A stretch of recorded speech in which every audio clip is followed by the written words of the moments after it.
Ban ହେବ ଇଂରାଜୀ ଭାଷା। କେହି ଇଂରାଜୀ କହିଲେ ମୋଟା ଅଙ୍କର ଜୋରିମାନା ମଧ୍ୟ ଦେବାକୁ ପଡ଼ିବ। ଇଟାଲୀ ସରକାର ଖୁବ୍ ଶୀଘ୍ର ନିଜ ଦେଶରେ ଇଂରାଜୀ ଭାଷାର ବ୍ୟବହାର ଉପରେ ପ୍ରତିବନ୍ଧକ ଲଗାଇବାକୁ ଯାଉଛନ୍ତି। ସରକାରୀ କ୍ଷେତ୍ରରେ ଇଂରାଜୀ କିମ୍ବା ଅନ୍ୟ କୌଣସି ବିଦେଶୀ ଭାଷା ବ୍ୟବହାର କଲେ ଇଟାଲୀୟ ନାଗରିକମାନଙ୍କଠାରୁ ଜୋରିମାନା ଆଦାୟ କରାଯିବ ବୋଲି ସରକାରଙ୍କ ପକ୍ଷରୁ ସ୍ପଷ୍ଟ କରାଯାଇଛି। ଇଟାଲୀ ପ୍ରଧାନମନ୍ତ୍ରୀ ଏକ ନୂତନ ନିୟମ ପ୍ରଣୟନ କରୁଛନ୍ତି। ନୂଆ ନିୟମ ଅନୁସାରେ ସରକାରୀ କ୍ଷେତ୍ରରେ କୌଣସି ପ୍ରକାର ବିଦେଶୀ ଭାଷା ବିଶେଷ କରି ଇଂରାଜୀ ଭାଷାର ବ୍ୟବହାର କରାଯିବ ନାହିଁ।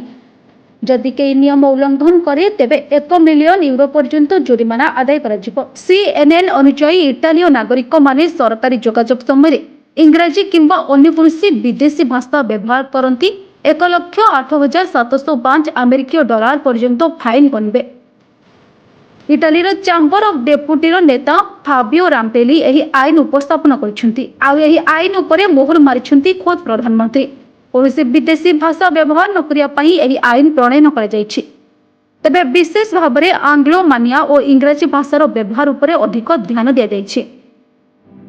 ନୂଆ ଆଇନ ଅନୁସାରେ ବିଦେଶୀ ଭାଷାର ବ୍ୟବହାର ଇଟାଲୀ ଭାଷାକୁ ଅପମାନିତ କରୁଛି। ତେଣୁ ଏପରି ଆଇନ ଅଣାଯାଇଛି। ତଥାପି ଏହି ବିଲ୍କୁ ଏବେ ସୁଦ୍ଧା ସଂସଦକୁ ବିତର୍କ ପାଇଁ ପଠାଯାଇ ନାହିଁ।